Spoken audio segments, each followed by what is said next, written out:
रहे थे कि भगवान श्री कृष्ण ने कंस का उद्धार किया और अपने माता पिता देवकी और वसुदेव जी को बंधन से मुक्त कराया। और देवकी और वसुदेव जी ने भगवान को जब अपने हृदय से लगाना चाहा, तब उन्हें यह लगा कि यह तो साक्षात भगवान ही है, इन्हें हम अपने हृदय में से कैसे लगाएं। तब भगवान ने अपनी योग माया को आदेश दिया कि मेरे माता पिता की बुद्धि को फेर दीजिए। अब योग माया ने माता पिता की बुद्धि को फेरा। तब वसुदेव जी और देवकी मैया ने भगवान श्री कृष्ण को अपने हृदय से लगाया। भगवान ने उग्रसेन जी को राजा बनाया और वसुदेव जी ने अपने कुल गुरु गर्गाचार्य जी को बुलाया और अपने दोनों पुत्रों का यज्ञोपवीत संस्कार करवाया। और फिर अपने दोनों पुत्रों को काश्यप सांदीपनि नाम यवंती पुरवासिना, अपने दोनों पुत्र श्री कृष्ण और बलराम जी को विद्या अध्ययन करने के लिए सांदीपनि मुनि के यहाँ पर भेजा, जिनका आश्रम उज्जैन में स्थित है। अब दोनों भाई विद्या अध्ययन करने के लिए गए और दोनों भाइयों ने 64 दिनों में 64 विद्याओं का ज्ञान प्राप्त किया। और फिर सांदीपनि मुनि से कहा कि गुरुवर, अब आप मुझे यह आज्ञा दीजिए कि मैं अब आपको गुरु दक्षिणा के रूप में क्या समर्पित करूं। तब सांदीपनि मुनि ने कहा कि मुझे तुम जैसे 2 शिष्य प्राप्त हुए, यही मेरे लिए बड़े सौभाग्य की बात है, यही मेरे लिए गुरु दक्षिणा है। और यदि तुम मुझे कुछ और ही देना चाहते हो तो अपनी गुरु माता से पूछो, यदि वह कुछ चाहे तो उन्हें वह प्रदान करना। अब भगवान श्री कृष्ण और बलराम जी पहुंचे गुरु माता के पास में और गुरु माता से कहा कि माता, यदि आपको कुछ चाहिए हो तो वह मुझसे मांगिए। गुरु माता ने कहा कि मेरा एक पुत्र था जो प्रभास क्षेत्र में गया था स्नान करने के लिए और वहां पर समुद्र में डूबकर उसकी मृत्यु हो गई थी। यदि तुम मुझे कुछ देना ही चाहते हो तो मुझे वही मेरा मृत पुत्र मुझे दे दो। अब भगवान श्री कृष्ण और बलराम जी पहुंचे प्रभास क्षेत्र में। जैसे ही समुद्र ने देखा कि साक्षात भगवान श्री कृष्ण मेरे पास में आए हुए हैं, तब समुद्र ने भगवान का पूजन अर्चन किया और विविध प्रकार के उपहार समर्पित किए। और समुद्र ने कहा कि प्रभु, आप यहाँ पर किस उद्देश्य से आए हैं वह बतलाइए। भगवान ने कहा कि मेरा गुरुपुत्र यहाँ पर स्नान करने के लिए आया था और आपकी धाराओं में वह डूबकर मृत हो गया है, अब आप मुझे वह प्रदान कीजिए। तब समुद्र ने कहा कि मैंने आपके गुरुपुत्र को नहीं डुबोया है, मेरे भीतर एक दैत्य निवास करता है जिसका नाम है पांचजन्य, वह शंख के रूप में रहता है, उसी ने आपके गुरुपुत्र को चुराया होगा। अब जैसे ही भगवान श्री कृष्ण को ज्ञात हुआ कि पांचजन्य दैत्य ने मेरे गुरुपुत्र का अपहरण किया है, तब भगवान बिना किसी देर किए समुद्र में प्रविष्ट हो गए। और जैसे ही वहां पर भगवान ने पंचजन्य को देखा, तब उसका वध किया और उसके पेट को फाड़ा, लेकिन गुरुपुत्र उन्हें वहां भी प्राप्त नहीं हुआ। अब भगवान ने सोचा कि क्या करें। फिर भगवान ने जो पांचजन्य दैत्य था वह शंख के रूप में रहता था, तो भगवान ने वह शंख को उससे ले लिया और फिर वहां से बाहर आए और फिर पहुंचे यमलोक में, यमराज के पास में। और भगवान ने वही अपना पांचजन्य शंख बजाया। जैसे ही भगवान ने पांचजन्य शंख बजाया तो उसकी ध्वनि चारों दिशाओं में गूंज गई और जो यमराज के लोक में जितने भी जीव नरक की यातनाएं भोग रहे थे, जिसके कान में वह शंख की ध्वनि पड़ी, वह सब परम पवित्र होकर वैकुंठ धाम को चले गए। अब यमराज बड़ा ही व्याकुल हुआ, भयभीत हुआ और भगवान श्री कृष्ण के चरणों में प्रणाम करते हुए कहा कि प्रभु क्या आज्ञा है। तब भगवान ने कहा कि गुरु पुत्र में आनीतम, कि मेरा जो गुरु पुत्र है वह अपने कर्मों के कारण आपके इस यमलोक में आया है। अब आप वह मुझे मेरा गुरु पुत्र प्रदान कीजिए। अब जैसे ही यमराज ने सुना तो जो आज्ञा कहकर भगवान को वह गुरु पुत्र समर्पित किया। अब भगवान श्री कृष्ण अपने उसी गुरु पुत्र को लेकर अपने गुरु जी के पास में आए और गुरु माता से कहा कि यह आपका यह मृत पुत्र है, अब आप इसे स्वीकार कीजिए। सांदीपनि मुनि बड़े ही प्रसन्न हुए और उन्होंने कहा कि पुत्र, मैं तुमसे बहुत ही प्रसन्न हूँ। अब मैंने जो तुम्हें यह जो शिक्षाएं दी हैं, यह तुम्हें किसी भी काल में कभी भी तुमसे इसकी विस्मृति नहीं होगी। यह हर काल में तुम्हारे स्मृति में रहेंगी। इस प्रकार सांदीपनि मुनि ने भगवान श्री कृष्ण को आशीर्वाद दिया और फिर भगवान वायु के समान वेग वाले रथ में सवार होकर अपने मथुरापुरी में लौट आए। अब भगवान मथुरापुरी में लौट आए, तब भगवान एक दिन बड़े ही उदास थे। तब भगवान ने अपने प्रिय मित्र, प्रिय सखा उद्धव जी को बुलाया। वृष्णि नाम प्रवरो मनते कृष्णस्य दयिता सखा।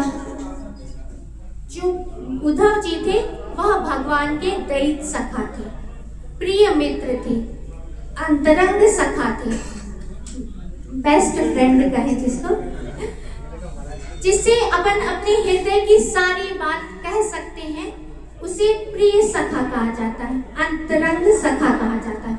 तो जो उद्धव जी थे वह भगवान श्री कृष्ण के अंतरंग सखा थे और बृहस्पति जी के शिष्य थे और मंत्री भी थे भगवान के। अब भगवान एक दिन उद्धव जी के पास में आए और उद्धव जी के हाथ को अपने हाथ में लेकर कहने लगे कि उद्धव, अब आप ब्रज में जाइए, वहां पर मेरे माता पिता हैं, यशोदा मैया, नंद बाबा हैं, उनके पास जाइए और उन्हें आनंद प्रदान कीजिए। क्योंकि जब से मैं वहां से मथुरा आया हूँ तब से मैं अपने नंद बाबा और यशोदा मैया से नहीं मिला हूँ, इसलिए आप उनके पास जाइए और उन्हें आनंद प्रदान कीजिए। क्योंकि इस समय वह मुझे याद कर करके बड़े ही व्याकुल, व्यथित, शोकाकुल हो रहे हैं, तो आप जाइए और उनके शोक को दूर कीजिए। और कह रहे हैं कि वहां पर मेरी गोपियां भी हैं जो मुझे अपने प्राणों से भी अधिक प्रेम करती हैं। उन्होंने मेरे कारण अपने माता पिता, पति, पुत्र आदि सबका परित्याग कर दिया है। वह मुझे अपना प्राण ही मानती है। अब आप वहां पर जाइए और मेरी गोपियों को मेरा संदेश सुनाइए, जिससे गोपियों का जो विरह व्याकुलता है वह सब समाप्त हो जाए। उद्धव जी ने कहा कि ठीक है, मैं आपका संदेश लेकर जाऊंगा और जो गोपियां हैं, नंद बाबा हैं, यशोदा मैया हैं और जितने भी ग्वाल वाल आदि हैं जो आपके विरह से व्याकुल हो रहे हैं, उन्हें जाकर थोड़ा सा प्रवचन दूंगा और उनका जो शोक है वह सब समाप्त हो जाएगा। क्योंकि जो उद्धव जी थे वह ज्ञानी तो बहुत थे, लेकिन उन्होंने अभी तक किसी प्रेमी से नहीं मिले थे। उन्हें यह नहीं ज्ञात था कि प्रेम क्या होता है। तभी भगवान ने सोचा कि उद्धव जी ज्ञानी तो बहुत हैं, लेकिन अभी इनके पास में प्रेम का ज्ञान नहीं है, इसलिए और प्रेम की पाठशाला तो केवल ब्रज ही है, जहाँ पर ब्रज की जितनी भी गोपियां हैं, नंद बाबा आदि ग्वाल बाल हैं, उनके अंदर तो प्रेम ही प्रेम भरा हुआ है। इसलिए अब उद्धव जी को ब्रज में ही भेजना चाहिए। अब उद्धव जी ने सोचा कि मैं जाऊंगा और उन्हें थोड़े प्रवचन दूंगा और उनका शोक समाप्त हो जाएगा। अब उद्धव जी चले नंद बाबा के ब्रज में। अब जैसे ही नंद बाबा के ब्रज में पहुंचे तो जितने भी गोप गोपियां थी, नंद बाबा ने जैसे ही उद्धव जी को देखा तो बड़े ही प्रसन्न हुए और उद्धव जी को अपने हृदय से लगा लिया। उन्हें ऐसा लगा कि जैसे कि भगवान श्री कृष्ण ही मेरा कन्हैया ही आ गया है और उन्हें बड़े ही आनंद की अनुभूति हुई। नंद बाबा ने उद्धव जी को श्रेष्ठ आसन प्रदान किया और जितने भी उनके गोप ग्वालवाल थे उन्होंने उद्धव जी का स्वागत सत्कार किया, प्रक्षालन किया, उन्हें श्रेष्ठ आसन प्रदान किया, उन्हें भोजन आदि कराया और फिर बड़े ही प्रेम से नंद बाबा उद्धव जी से पूछने लगे कि मेरे प्रिय सखा वसुदेव जी कैसे हैं, देवकी जी कैसी हैं, कन्हैया कैसा है। और कहने लगे कि क्या कन्हैया इन अपनी यशोदा मैया को कभी याद करते हैं, क्या वह मुझे अपने नंद बाबा को याद करते हैं, क्या वह इन गौओं को याद करते हैं जिन्हें वह वन में चराने के लिए ले जाया करते थे, जिन गायों का दुग्ध पान किया क्या उन गौओं को कभी याद करते हैं। और आगे कह रहे हैं नंद बाबा कि क्या कन्हैया इस गोवर्धन को याद करते हैं जिन्हें उन्होंने 7 दिनों तक अपने हाथ पर धारण किए रखा था, क्या इन गोपियों को ब्रजवासियों को याद करते हैं जहां पर उन्होंने विभिन्न विभिन्न लीलाएं की और खेल ही खेल में ना जाने कितने दैत्यों का भी वध किया है, क्या वह इस ब्रज को याद करते हैं। अब नंद बाबा इस प्रकार पूछते पूछते भगवान की लीलाओं को याद करते करते उनका हृदय इतना व्याकुल हो गया कि उनकी आंखों से अश्रुओं की धारा बहने लगी और यशोदा मैया भी वहीं पर बैठी हुई थी। अब यशोदा मैया को भी भगवान की एक एक लीलाओं का स्मरण हो आया और उनकी आंखें भी आंसुओं से भर गई।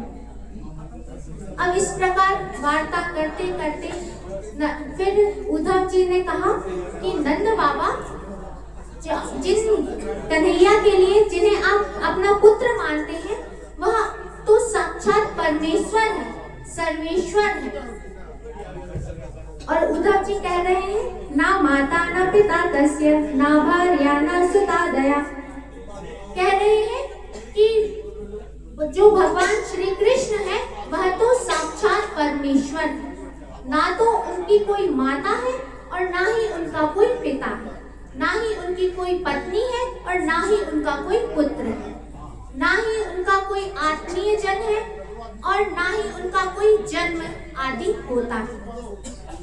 जिस प्रकार काष्ठ में अग्नि व्याप्त होती है लेकिन दिखलाई नहीं देती, उसी प्रकार इस संपूर्ण सृष्टि में भगवान व्याप्त है और वह तो आपके हृदय में ही विराजमान है, तो आप इस प्रकार शोकाकुल क्यों हो रहे हैं। अब उद्धव जी ने की बात जैसे ही नंद बाबा ने सुना तब नंद बाबा ने कहा कि जिन्हें आप साक्षात परमेश्वर कह रहे हो उन्हें तो मैंने अपने कंधे पर बिठाल कर इस संपूर्ण ब्रज में घुमाया है। बोलिए भक्तवत्सल भगवान की जय, पूज्य सद्गुरुदेव भगवान की जय। जय जय श्री राधे श्याम। उन्हें मेरा कॉल है तो अपने फॉलो जी सर।